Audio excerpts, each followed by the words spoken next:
بسم اللہ الرحمن الرحیم اللہم صلی علی محمد وآل محمد وعجل فرجہم۔ پیغمبر اکرم کی 8ویں نصیحت حضرت ابو ذر غفاری کو، یا ابا ذر کن فی الدنیا کأنک غریب وکعابر سبیل وعد نفسک فی اہل القبور۔ اے ابو ذر، دنیا میں رہو جس طرح کہ تم اجنبی ہو، یعنی اگر کوئی اجنبی آتا ہے تو اپنی وہ ارد گرد کی اشیاء کو نہیں جانتا، علاقے کو نہیں جانتا، لوگوں کو نہیں جانتا، لوگوں سے پوچھ کر کام کرتا ہے اور بڑے احتیاط کے ساتھ کام کرتا ہے کہ میں پردیسی ہوں، مجھ سے کوئی غلطی نہ ہو جائے، یعنی اجنبی کی طرح زندگی گزارو۔ وکعابر سبیل، اور اس طرح کہ جس طرح کہ کوئی آدمی گزرنے والا کہ گزرگاہ سے گزرتا ہے، اس طرح زندگی کرو۔ ایک تو اجنبی جو کسی جگہ پر آیا ہے وہ ہمیشہ رہنے کے لیے نہیں آیا، وہ پردیسی ہے، یعنی پردیسی کی طرح زندگی کرو۔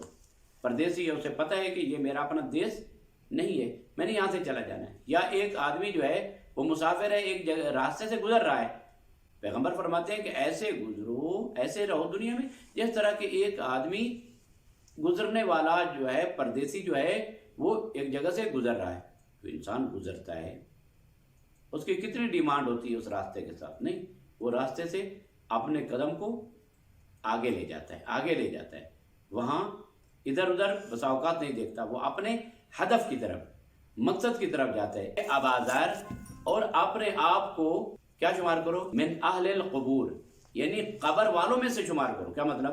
اپنے آپ کو مردہ شمار کرو، ایسے سمجھو کہ گویا کہ میں مر چکا ہوں، میری زندگی ختم ہو چکی ہے۔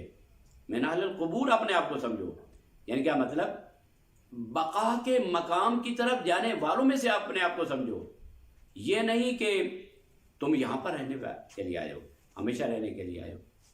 یہ بہت مشہور جملہ ہے کہ دنیا 4 دن کی ہے، یہ جلد گزر جانے والی ہے۔ ہم نے اپنے آبا و اجداد کو دیکھا، آئے چلے گئے، اپنے دوست احباب جوانی میں چلے گئے، اپنے اعزاء اقارب جوانی میں چلے گئے۔